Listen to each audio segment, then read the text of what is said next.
We will now hear from Emily Brown from the Department of Biological Sciences. Her presentation is entitled Wildlife Management Involves Trade-Offs. Now that I'm at the finals, I'm feeling pretty nervous right before I'm presenting. Honestly, I feel like I could puke right now, but you know what? It's okay. It's just 3 minutes of my life. I gotta put that into perspective, so I'm gonna be okay. A professor once told me that wildlife management is 20% about managing wildlife, but 80% about managing people. You can't have a successful wildlife management plan if the people who are being impacted by your decisions aren't on board with them. So how do we bridge the gap between government agencies and various members of the public and nonprofits? Well, for my thesis research, I'm going to be creating the management framework for the red-cockaded woodpecker, an endangered species, in a section of the Okmulgee Ranger District of the Talladega National Forest, which is only 45 minutes from here. And the way I'm going to be bridging the gap between the Forest Service, nonprofits, and members of the public is through using a tool called structured decision making. And what structured decision making requires me to do is to take all these people from different backgrounds who are impacted by or care about red-cockaded woodpecker management or management of their habitat, longleaf pine, and have them set goals for what they want to get out of the management. And these goals don't necessarily have to be just based on improving the red-cockaded woodpecker population, but they can also focus on the other values that these stakeholders have for this area. Things that may actually even come into conflict with improving the population, because as with any decision in wildlife, you're going to have trade-offs. You're going to have some compromises. These goals could be things like, okay, I want a certain level of timber harvest, I want to increase access for hunting, or I want more trail access for ATVing or hiking, things like that. So once they've gotten their goals set, they can weight these goals based on what's most important, and then we can plug them into a decision network. And the way the decision network functions is it has different decision options associated with each of these goals. And there's a likelihood associated with each of these decision options for them meeting these goals to various degrees. And we get these options, well, these different likelihoods from either data collection, scientific literature, or from our experts that we are talking to.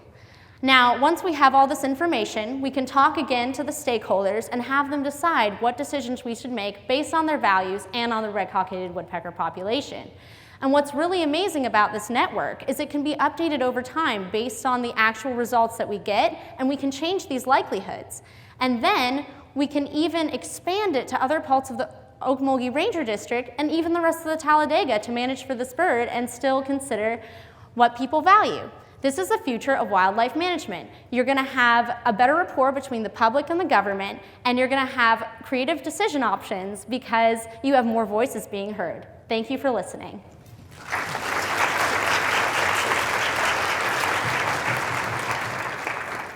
Ever since I was a little kid, I knew I wanted to work with animals. I'd watch Discovery Channel all the time, I'd catch critters all the time, and I just knew that I wanted to preserve plants and animals for future generations because I wanted them to experience the kind of things I did as a child. So what I'm doing is I'm looking to create a management framework for red-cockaded woodpeckers in a section of the Okmulgee Ranger District within the Talladega National Forest. And what I'm doing is I'm taking stakeholder feedback, so feedback from the public or the Forest Service who I'm working with, and just like putting it together to create some objectives for the management area.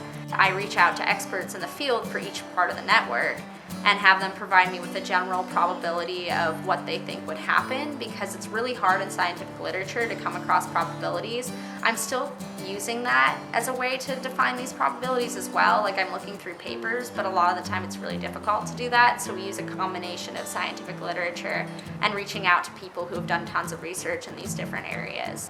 What's so important about this is in areas that are frequently burned, like longleaf pine habitat, which thrives from frequent fires, there aren't a lot of dead trees, which most woodpeckers excavate in, and so pretty much every species that nests in cavities relies on red-cockaded woodpeckers to create the cavities for them, including other woodpecker species.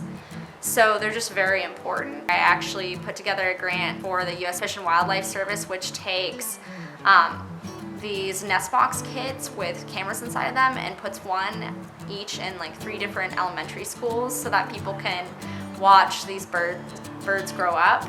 And I was like, wow, these birds are so unique and I want to help manage them.